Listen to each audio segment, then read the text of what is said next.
Dinner కని పిలిచి ఇద్దరు రాజుల్ని ఫుడ్ లో విషం పెట్టి చంపేస్తాడట. ఏం మాట్లాడుతున్నావురా? నరాలు కట్ అయిపోయింది. ఈ సంఘటన జరిగింది గోవాలోనే.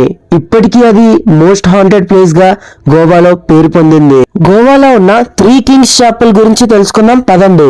పూర్వం ఈ చాపెల్ ని 3 పోర్చుగీస్ రాజులు పరిపాలించేవారట. ఒకరి పేరేమో కింగ్ హోల్గర్, ఇంకోరి పేరేమో కింగ్ జాక్వెస్, మరొకరి పేరేమో కింగ్ పెడ్రో.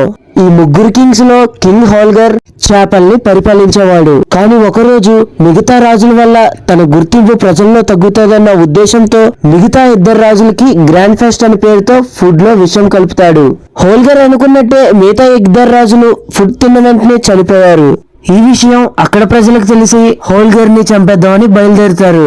ఇది తెలిసిన హోల్గర్ వాళ్ళ చేతితో చచ్చిపోవడం కన్నా తనకు తానే చనిపోవడం మంచిదని వాళ్ళకి పెట్టిన విషయమే తాను తాగి చనిపోతాడు. వాళ్ళ 3 రాజు మరణాల తర్వాత చాపెల్లో పారానార్మల్ యాక్టివిటీస్ జరుగుతున్నాయని అక్కడ ప్రజలు నమ్ముతున్నారు. ఇంకా అప్పటి నుండి ఇప్పటి వరకు అలానే ఉండడంతో మోస్ట్ హాంటెడ్ ప్లేస్ ఇన్ గోవాగా పేరు పొందింది ఈ 3 కింగ్స్ చాపెల్. ఇలాంటి మరెన్నో వీడియోస్ కోసం మన ఛానల్ ని లైక్, షేర్ అండ్ సబ్స్క్రైబ్ చేసుకోండి.